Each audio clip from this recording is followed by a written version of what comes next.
bertanggungjawab kepada Ketua Unit Audit Dalam UAD, membantu Ketua Unit menyediakan rancangan audit tahunan dan menjalankan kerja auditan yang telah dijadualkan berdasarkan garis panduan, tata cara dan piagam audit yang ditetapkan. Calon-calon juga hendaklah telah melengkapkan pengambilan vaksin COVID-19. Kemukakan permohonan anda kepada Unit Modal Instan Institut Kefahaman Islam Malaysia atau hubungi 03-6204-6374. Tarikh tutup permohonan sebelum atau pada 22 Oktober 2021. Hiburan mendidik jiwa hanya yang terbaik di IKIM, Inspirasi Inforia Islami. Radio IKIM kini 20 tahun. Terima kasih kepada anda yang sentiasa bersama IKIM, Inspirasi Inforia Islami. Selami ilmu untuk kehidupan kita seharian bersama Nur Hayati Paradi di Aspirasi 10 hingga 1. IKIM, Inspirasi Inforia Islami.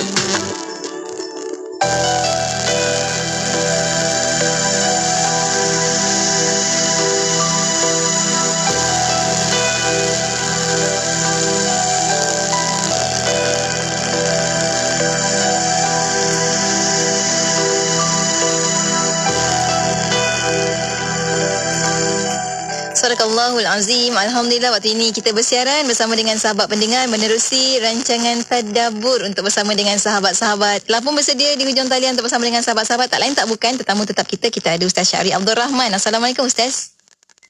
Waalaikumsalam warahmatullahi wabarakatuh, Pak Yati. Masya Allah, terima kasih banyak Ustaz. Setiap minggu, sahabat minggu tak pernah gagal untuk bersama dengan sahabat pendengar. Masya Allah. Alhamdulillah. Kadang-kadang tempat-tempatnya berubah, tapi hari ini Ustaz di rumah untuk bersama dengan sahabat-sahabat. Dan hari ini kita nak kongsikan, walaupun di siang hari kita nak cerita tentang hari yang malam. Kita bersama untuk Tadabbur surah Al-Lail bersama dengan Ustaz. Sedikit Ustaz, awalan ini sebelum kita nak beri kepada akronim-akronimnya, insya-Allah kita bersama dengan sedikit mukadimah untuk surah Al-Lail. Silakan Ustaz. Bismillahirrahmanirrahim. Alhamdulillahirabbil alamin wassalatu wassalamu ala Rasulillah wa ala alihi wa sahbihi wa man tabi'ahu wa nasarahu wa jahada fillahi haqqa jihadih. Qala rabbi shrah li sadri wa yassir li amri wahlul 'uqdatam min lisani yafqahu qawli. Terima kasih Puan Nur Hayati Paradi, penerbit untuk segmen Tadabbur IKIM, dan seterusnya seluruh para penonton, para pendengar yang setia dengan segmen Tadabbur dan segala majlis ilmu yang dihidangkan juadahnya oleh IKIM. Alhamdulillah. Pada malam ni pula dah.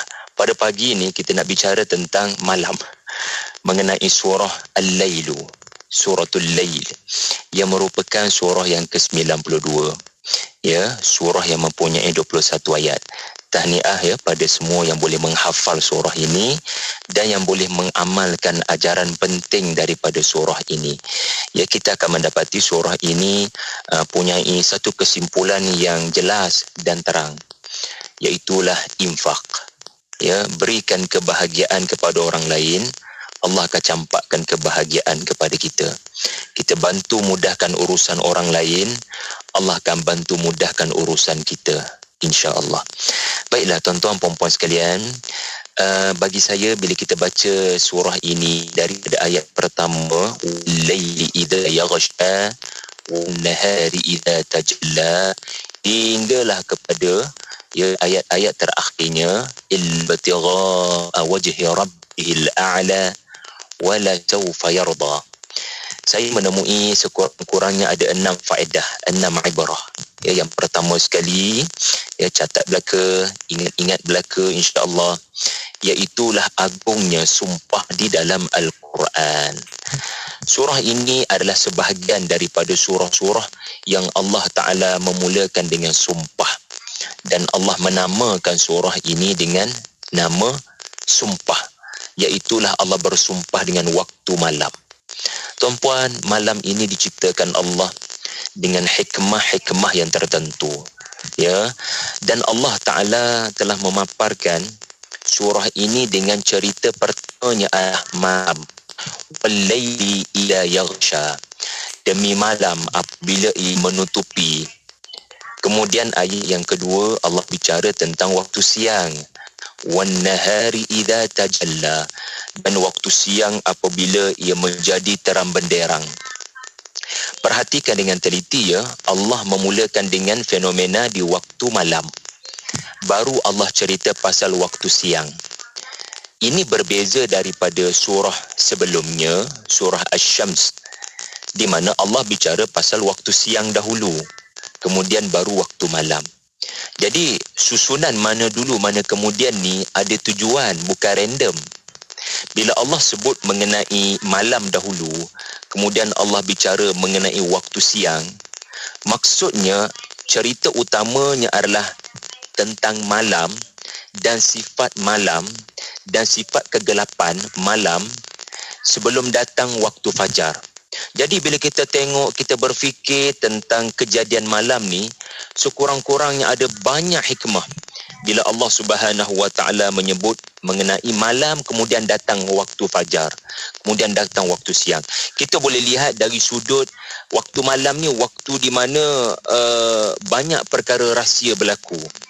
Sebab waktu malam kita pulang ke rumah, kita bersama dengan isteri, suami, pelbagai perkara rahsia dibincangkan.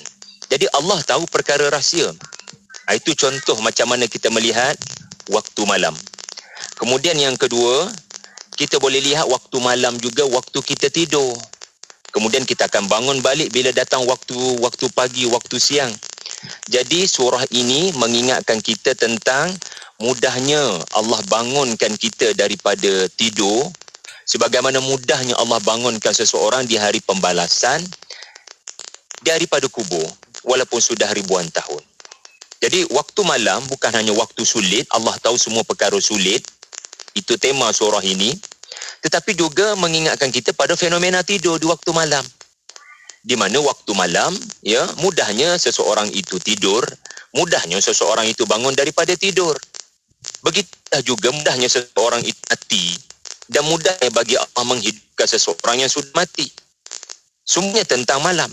Malam juga mengajar kita, ada orang bangun tahajud. Pada waktu malam orang lain tidur berdengkur. Tiba-tiba ada orang bangun qiyam, dan mereka inilah manusia yang Allah Ta'ala akan kurniakan kemuliaan. Dan waktu malam juga mengajar kita tentang sulit. Orang tak tahu apa yang dilakukan. Itulah juga sifat infak yang Allah akan berikan pembalasan dan ganjaran yang besar. Itulah bila infak itu berlaku dalam keadaan tidak ada orang tahu. Seperti apa yang disebut oleh hadis Nabi SAW, tangan kanan memberi, tangan kiri tidak mengetahui. Itu juga sifat yang terbit daripada malam. Sulit, tak tahu. Orang tak tahu dia infak. Ya, malam juga mengingatkan kita kepada sirah Nabi sebelum kedatangan Rasulullah, di mana orang-orang jahiliyah mereka ditimpa kegelapan. Mereka tak dapat cahaya hidayah. Wal-laili idza yaghsha. Kemudian datang Rasul, ya, yang seumpama cahaya matahari terang benderang. Wan-nahari idza tajalla. Ya. Waktu malam yang menyebabkan datangnya waktu siang juga mengingatkan kita pada kita ni makhluk. Kita perlu kepada pelengkap. Kita perlu kepada pelengkap. Kita perlu kepada pasangan. Sebagaimana malam perlu siang, sebagaimana bulan perlukan matahari, bagaimana lelaki perlukan perempuan. Jadi subhanallah, subhanallah. Saya harap semua para penonton, para pendengar dapat merasai kehebatan Quran.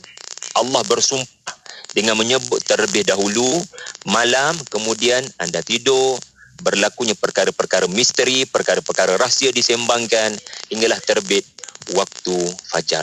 Itu nombor satu. Agungnya Allah bersumpah di dalam Al-Quran. Baik, sekarang kita nak perincikan beberapa ayat Al-Quran.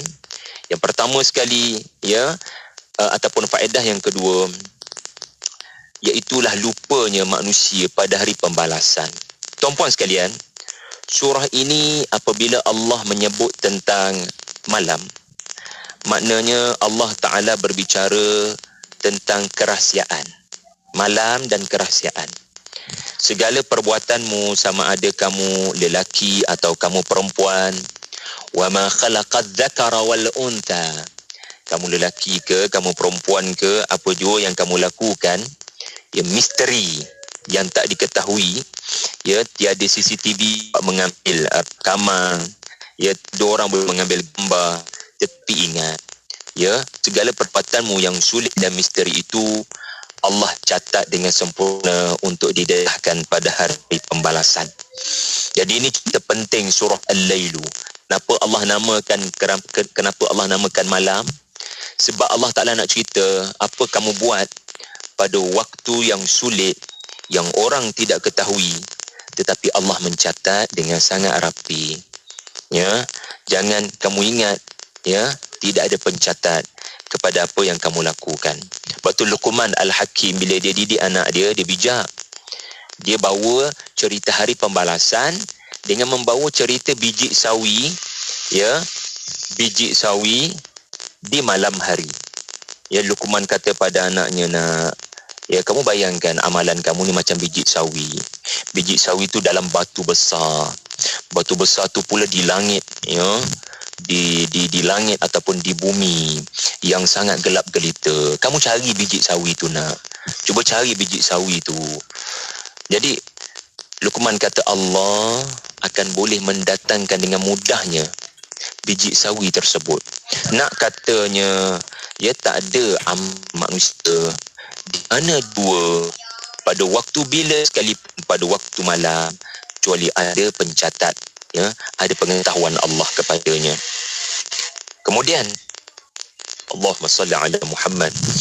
Ya, yang ketiga, huruf L, ya, surah ni mengajar kita tentang limpahan harta adalah fitnah yang besar, ujian yang besar. Mudah-mudahan kita semua ni lulus di sisi Allah ujian kekayaan, ujian kemewahan. Siapa tak nak kaya? Semua kita nak kaya. Tetapi kena ingat, kekayaan itu adalah ujian. Untuk makluman semua, ya, surah ni Allah cerita mengenai malam, kemudian mengenai siang. Maksudnya apa?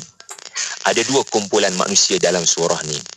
Kumpulan yang pertama ditimpa kegelapan.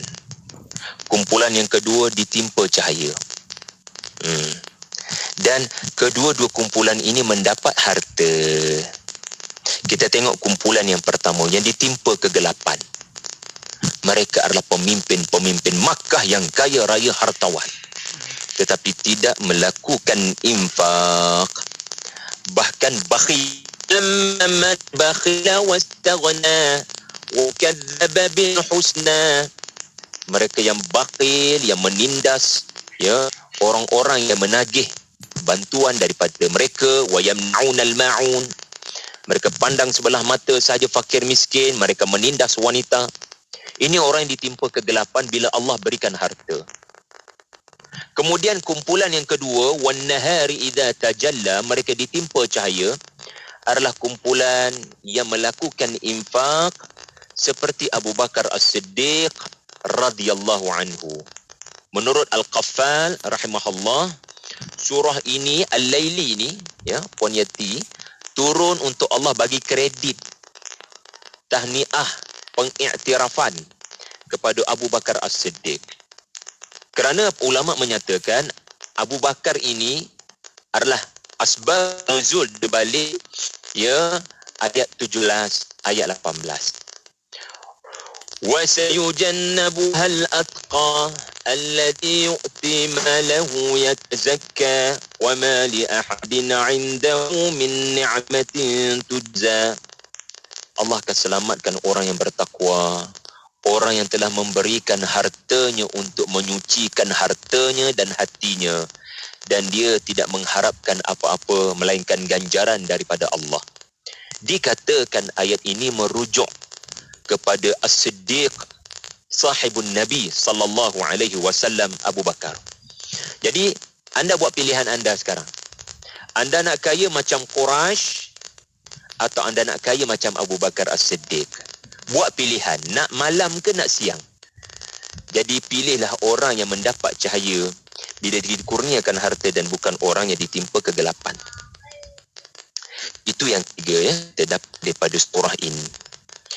Kemudian tuan-puan semua, puan hati, ya, yang keempat, akibat bakhil, akibat sifat bakhil, implikasinya di atas titian sirat. Bagi saya, surah ini ada cerita tentang orang yang terjatuh ke dalam neraka. Dan ada cerita tentang orang yang Allah selamatkan daripada api neraka. Masih ingat dua kumpulan tadi? Kumpulan yang pertama akan berjalan di atas titian sirat, tetapi tak ada cahaya. Tak ada cahaya. Sebab kat dunia dahulu dia lawan cahaya ni. Dia lawan Rasulullah SAW. Dia lawan fitrah.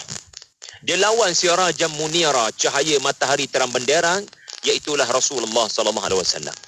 Maka di akhirat kelak, ya, surah Al-Hadid memberitahu, surah Al-Hadid ada beritahu kita, orang yang munafik, orang yang kafir ini, mereka akan menagih cahaya daripada orang beriman. Ya, mereka akan melaungkan bila bangun daripada kubur, ya, mereka akan berkata, unzuruna naqtabis min nurikum. Wahai orang beriman, jangan berjalan lagi di atas titian sirat itu, tunggulah kami. Kami buta ni, tak nampak cahaya ni, tolonglah. Lalu orang beriman menyindir mereka, baliklah ke dunia, pergi cari cahaya sendiri. Tuan-puan sekalian,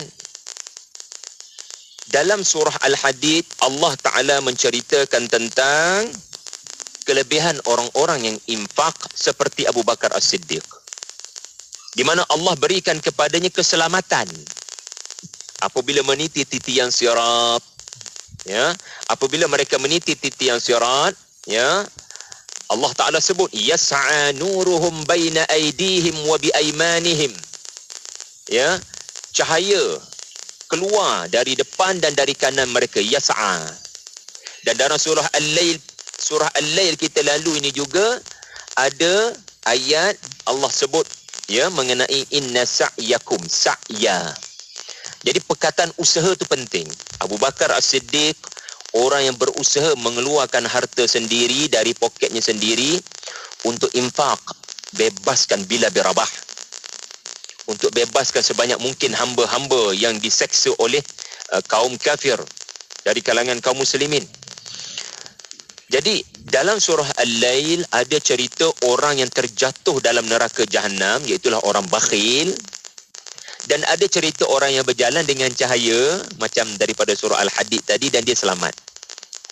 Iaitulah ayat yang ke-15, 16 dan 17. La yaslaha illa al-ashqa alladhi kadzdzaba wa tawalla wa sayujannabuha al-atqa.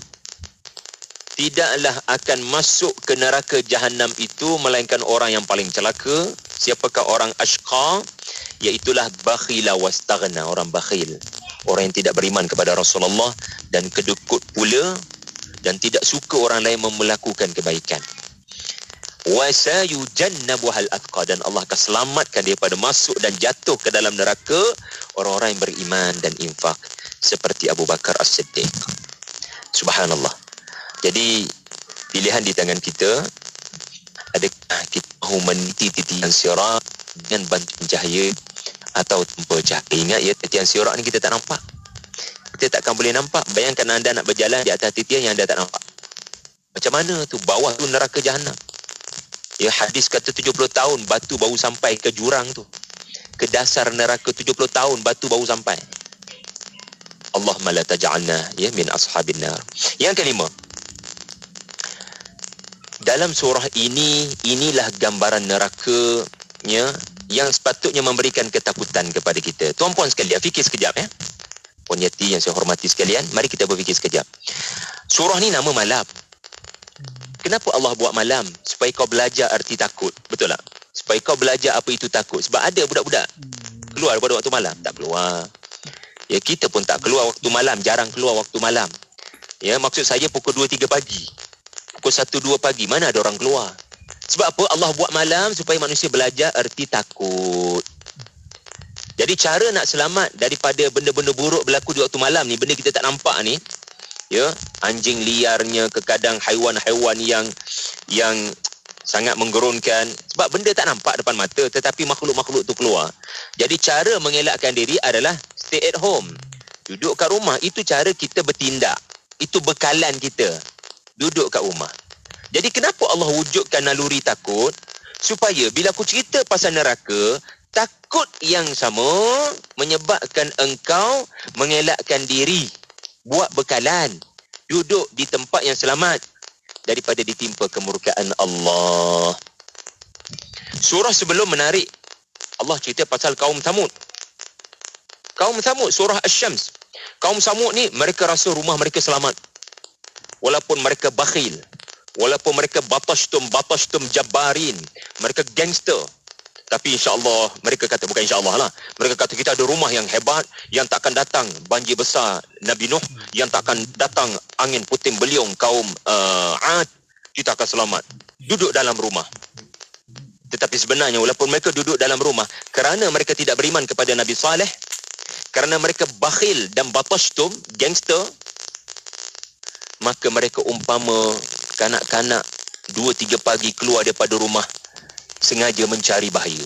Sebab itulah Allah cerita pasal neraka. Sebab mereka ni tidak menghargai Nabi yang diutuskan yang beritahu bahaya menunggu di hari pembalasan. Kenapa tak buat bekalan? Kalau dah tahu ada bahaya, duduklah kat rumah. Ini tidak, bangga dengan rumah tapi tak buat preparation. Kaum Thamud. Jadi neraka diterangkan dalam surah ini pada ayat 14 dengan satu perkataan yang sangat menggerunkan. Fa'andartukum naran tazza. Aku beri peringatan kepada kamu, wahai Quraisy, wahai orang yang berperangai seperti kaum Thamud, bahawasanya neraka itu talazza. Talazza ni maksudnya apa? Menyala tanpa asap.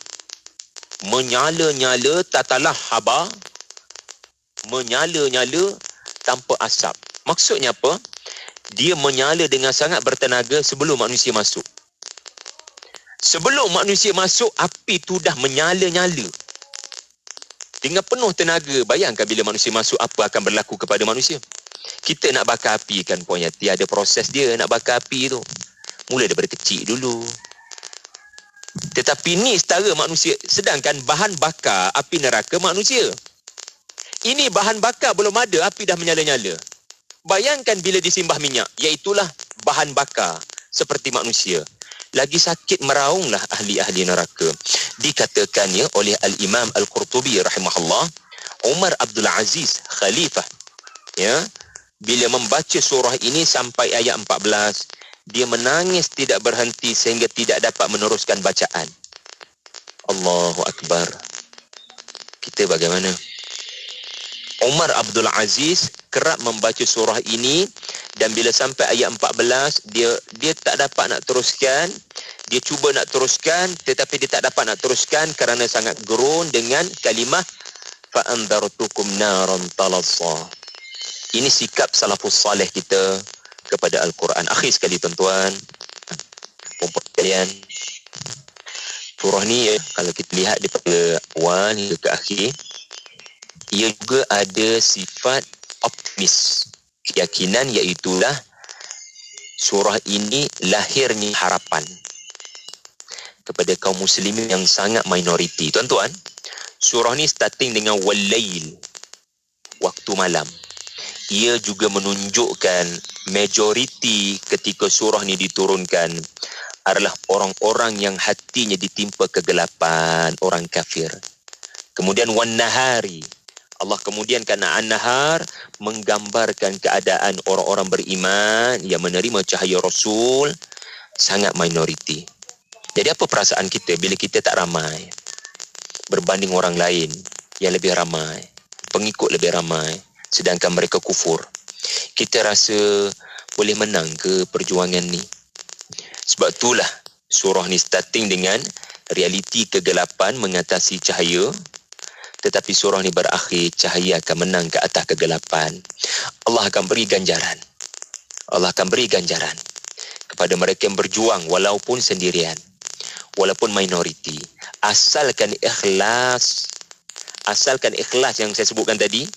Umpama kita menginfakkan harta, tangan kiri pun tidak tahu, illa batigha'a wajhi rabbihil a'la wala sawfa yarda. Orang yang mencari redha Allah, wala sawfa yarda, dia akan mendapat sesuatu yang dia akan puas hati. Apakah yang akan seseorang itu puas hati? Kemenangan Islam. Dan alasan surga. Jadi Allah mula surah ini dengan sirah Nabi, di mana kegelapan disebut dahulu menunjukkan mereka majoriti mengatasi kebatilan, kebatilan mengatasi kemenangan dari sudut jumlah. Namun di akhirnya di sisi Allah tunjukkan kemenangan di dunia dan di akhirat kepada orang beriman. Mudah-mudahan semua dapat memahami surah ini dan dapat menghafalnya, insya-Allah ya. InsyaAllah. Wallahu a'lam bishawab. Amin amin ya rabbal alamin. Hari pun hari Jumaat Ustaz kan. Hari Jumaat ni kita sangat-sangat digalakkan untuk baca surah Al-Kahfi. Moga-moga Allah kurniakan kita cahaya daripada Jumaat ini sampai Jumaat akan datang. Cahaya Betul. juga Ustaz kan, dan Betul. bagaimana sebenarnya kita tak akan mengenal dan juga menghargai terang ataupun cahaya itu kalau kita tak mengenali malam. Jadinya ada hikmah datangnya malam, masya-Allah. Dan Ustaz, kita sampai hujung-hujung dah Betul. Ustaz, kejap je masa berlalu. Sedikit Ustaz di hujung ni pesan-pesan Ustaz, kesimpulan untuk tadabbur surah Al-Lail ni Ustaz. Silakan. Apabila kita katakan surah ini memberikan kredit kepada Abu Bakar As-Siddiq radhiyallahu anhu, maka fahamlah kita Rasulullah perlukan Abu Bakar. Rasulullah perlukan para sahabat seperti Abu Bakar.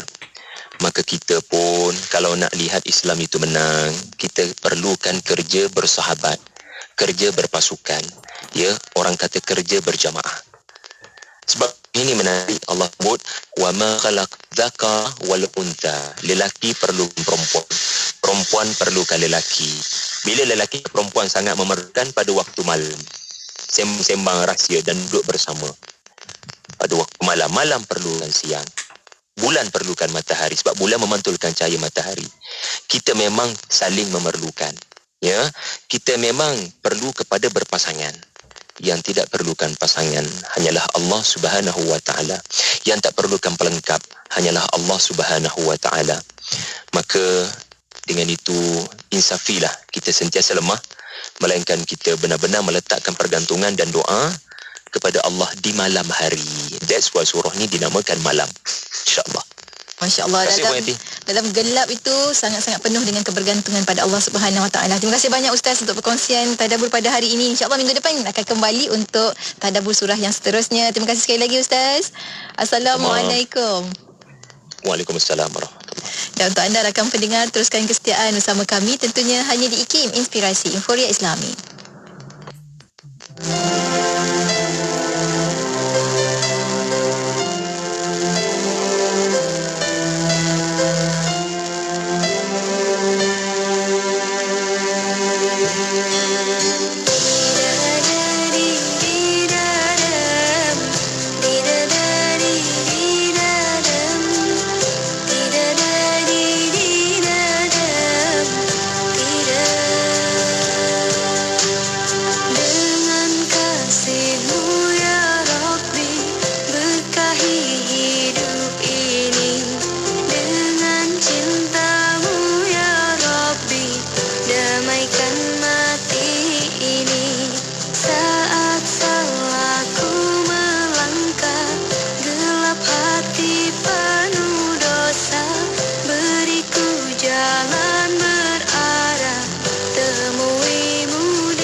1000 keturunan, Allah akan kurniakan pahala yang tidak henti-henti. Tak mahukah anda? Rasulullah SAW bersabda, maksudnya sesungguhnya antara amal kebaikan yang mendatangkan pahala setelah orang yang melakukannya meninggal dunia adalah harta yang disedekahkannya. Riwayat Ibnu Majah. Sungguh jelas, selagi mana harta yang kita sedekahkan memberi manfaat kepada penerima hatta sehingga 1000 keturunannya, insya-Allah pahala akan mengalir dan terus mengalir untuk kita. Ketahuilah, ketika ini umat Islam minoriti di Kemboja sangat-sangat memerlukan bekalan air bersih untuk meneruskan hidup dan beribadah. Oleh itu, ayuh kita bersama-sama Pertubuhan Sukarelawan Ad-Diniyah dengan menyumbang kepada kempen Infak Pam Air Kemboja di www.infakpamairkemboja.com sekaligus membantu misi membina 10,000 unit pam air untuk umat Islam minoriti di Kemboja. Bayangkan mereka sekeluarga hidup dengan meminum air sungai yang keruh dan hidup dengan air hujan yang ditadahkan. Pam-pam air yang anda sumbangkan ini akan menjadi talian hayat untuk mereka sekaligus membekalkan air yang lebih bersih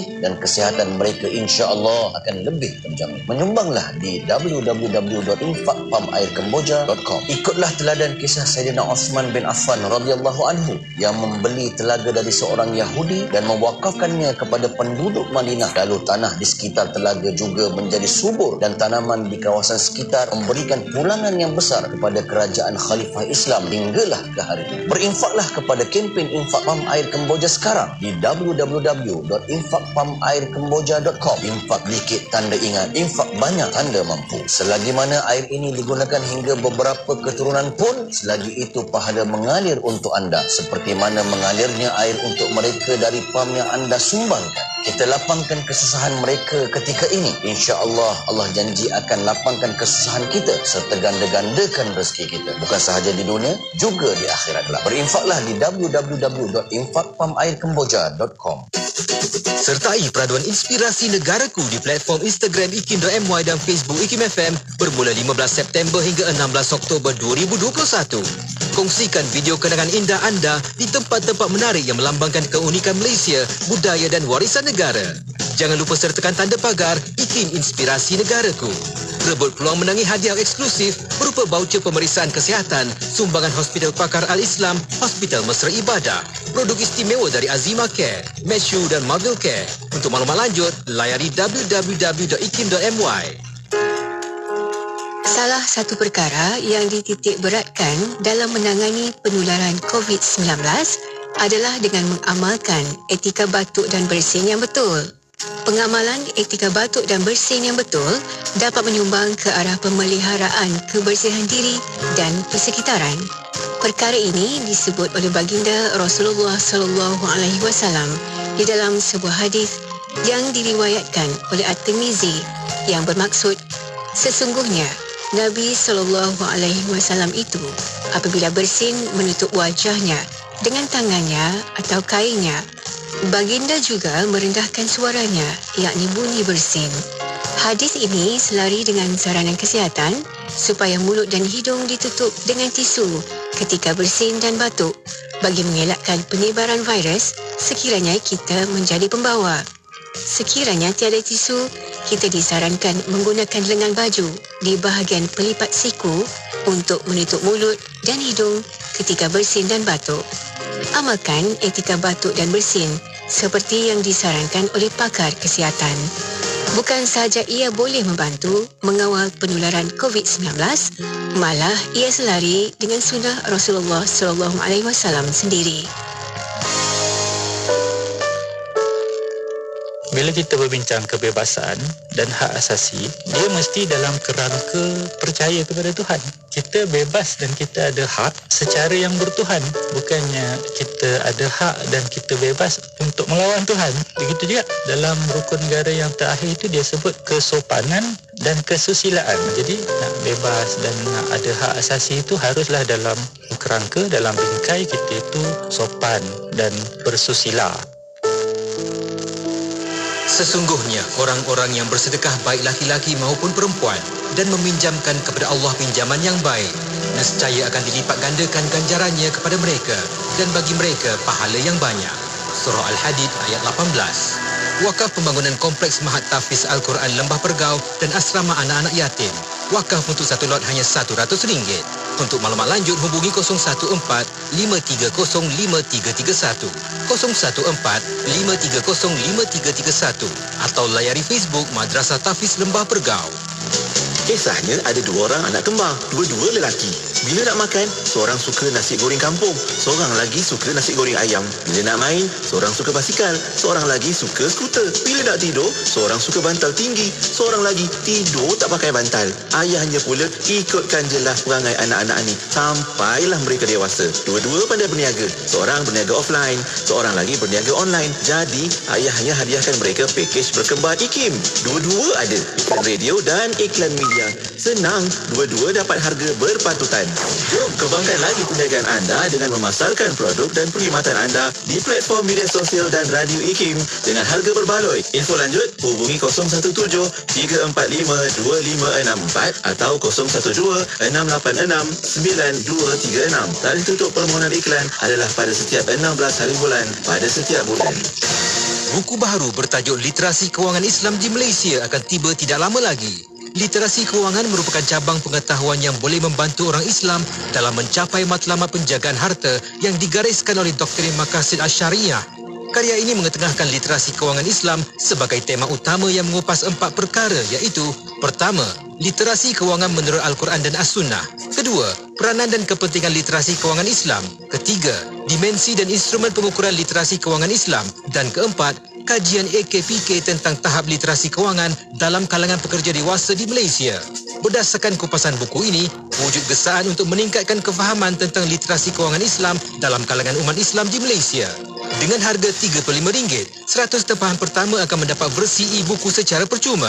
Dapatkan sekarang dengan cara WhatsApp di 019-992-2902 atau 018-353-0746 sekarang. Radio IKIM 20 tahun sentiasa memberi anda informasi terkini, kisah dan tauladan yang memberi inspirasi dan sentiasa menjadi radio Islami nombor 1 anda. Terima kasih atas sokongan. Radio IKIM 20 tahun sentiasa relevan dan terkini.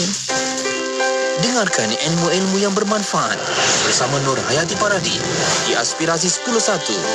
IKIM, Inspirasi Inforia Islami.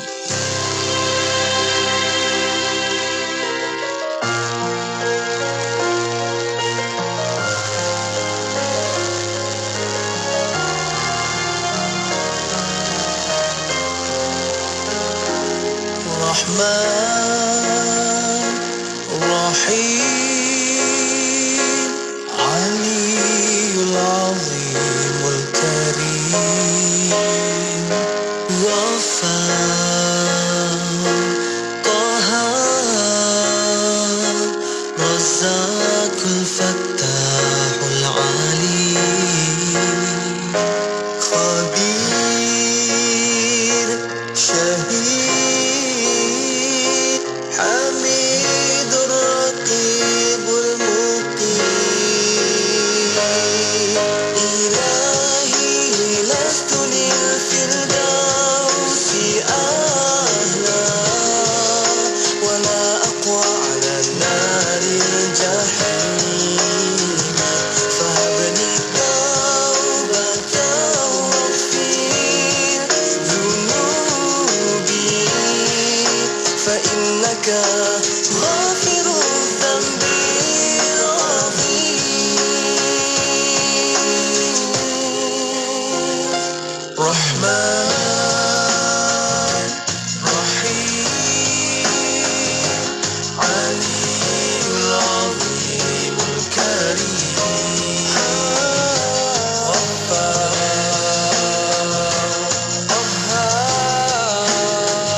Hiburan mendidik jiwa hanya yang terbaik di IKIM, Inspirasi Inforia Islami.